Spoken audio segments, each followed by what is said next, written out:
अब हम कवर करते हैं कुछ कुछ डेफिनेशंस, ठीक है। गोलीय दर्पण से संबंधित कुछ परिभाषाएं। फर्स्ट है हमारा ध्रुव है, उसको हम इंग्लिश में पोल कहते हैं। तो ध्रुव को समझते हैं। तो ध्रुव होता है ना, किसी भी मिरर है, मिरर के जो यहाँ पे बीच वाला पी होता है उसको हम ध्रुव कहते हैं। और ये वाला जो लाइन खींची गई उसको हम एक्सिस कहते हैं, यानी कि मुख्य अक्ष कहते हैं, ठीक है। तो गोलीय दर्पण के मध्य बिंदु को दर्पण का ध्रुव कहते हैं, उसे हम पी से प्रदर्शित करते हैं, ठीक है। ये वाला जो बिंदु होता है उसको हम पी से प्रदर्शित करते हैं, जो दर्पण होता है उसको पी से कहते हैं। बस इतना ही है ध्रुव में। आगे चलते हैं। तो आगे हमारा है वक्रता केंद्र, ठीक है। तो वक्रता केंद्र ये बीच वाला सी जो होता है दिख रहा है ना, उसको हम वक्रता केंद्र के नाम से जानते हैं। इसकी डेफिनेशन होगी, गोलीय दर्पण जिस खोखले गोले का एक भाग होता है उसके केंद्र को हम वक्रता केंद्र कहते हैं, ठीक है। इसको हम सी से प्रदर्शित करते हैं, सी, ठीक है। इसको हम सी से करते हैं, यानी कि सेंटर ऑफ कर्वेचर के नाम से इसको जाना जाता है। आगे चलते हैं, वक्रता त्रिज्या देख।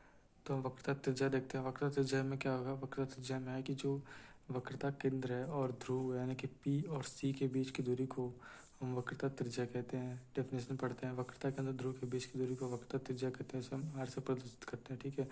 ये हमने देखा है उत्तल दर्पण के लिए, ये देखा है हमने अवतल दर्पण के लिए, ठीक है। अवतल दर्पण में देख लेते हैं, इसमें सी, यहाँ पे पी है, तो सी और पी के जो बीच की दूरी है उसको हम आर से नोट करते हैं, इसको कहते हैं वक्रता त्रिज्या, ठीक है। और M1 M2 या फिर M2 या फिर जो एक्सेस है वो एक्सेस है। M1 M2 क्या है, जो हमारा एक्सेस है, ठीक है। तो ये जो प्रस्तुत हो गया वक्रता त्रिज्या हो गया। आगे चलते हैं, आगे देखेंगे हम मुख्य अक्ष। तो मुख्य अक्ष देखते हैं। मुख्य अक्ष में क्या लिखा हुआ है, प्रिंसिपल एक्सिस कहते हैं, कि वक्रता केंद्र और ध्रुव को मिलाने वाली रेखा को हम मुख्य अक्ष कहते हैं। सिंपल है, बस याद कर लेना है। तो आगे चलते हैं, आगे हमें पढ़ना है मुख्य फोकस, ठीक है, प्रिंसिपल ऑफ फोकस।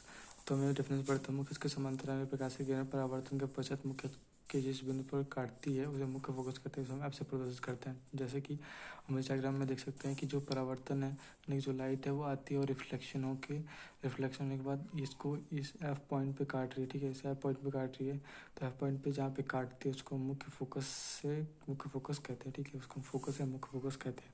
और ये जो लाइन है उसको हम मुख्य अक्ष कहते हैं। और M1 M2 यहाँ पे दो एक्सेस दे रखी हैं, और ये जो तल है वो परावर्तन तल है। ये हमने उत्तल दर्पण के लिए देखा है, ये हमने अवतल दर्पण के लिए देखा है, ठीक है। अवतल दर्पण के लिए M1 और M2 हो गया। और कोई भी लाइट यहाँ से आती है, परावर्तन के पश्चात किसी एक पॉइंट पे काटती है, उसको हम एफ से नोट करते हैं, उसको हम मुख्य फोकस कहते हैं, ठीक है। आगे चलते हैं, आगे देखते हैं फोकस दूरी। तो फोकस दूरी पढ़ते हैं। फोकस दूरी को हम फोकल लेंथ भी कहते हैं, ठीक है। और डेफिनेशन में लिखा हुआ है कि गोलीय दर्पण के ध्रुव और मुख्य फोकस के बीच की दूरी को फोकस दूरी कहते हैं, यानी कि ध्रुव और मुख्य फोकस के बीच की दूरी, यानी कि ये जो पार्ट होता है उसको फोकस दूरी कहते हैं, ठीक है। ये जो दर्पण होता है अवतल दर्पण होता है, और ये जो अक्ष होता है वो मुख्य अक्ष के नाम से जाना जाता है, ठीक है। आगे चलते हैं, आगे पढ़ेंगे हम फोकस तल। फोकस तल में लिखा हुआ है कि मुख्य अक्ष पर अभिलंब तथा मुख्य फोकस से गुजरने वाली तल यानी कि F1 F2 को दर्पण का फोकस तल कहते हैं। यानी कि जो मुख्य अक्ष है उस पर एक अभिलंब खींचते हैं, ऐसे F1 और F2, ये और ये, उसको हम फोकस तल के नाम से जाना जाता है, उसको हम अवतल दर्पण कहते हैं, ठीक है। हम एक रिलेशन पढ़ लेते हैं इसी में जल्दी से, जो कि गोलीय दर्पण और वक्रता त्रिज्या तथा फोकस दूरी में संबंध, उसको हम कहते हैं F=R/2 या फिर R=2F, जहाँ पे R जो है वक्रता त्रिज्या है और F क्या फोकस दूरी है, ठीक है।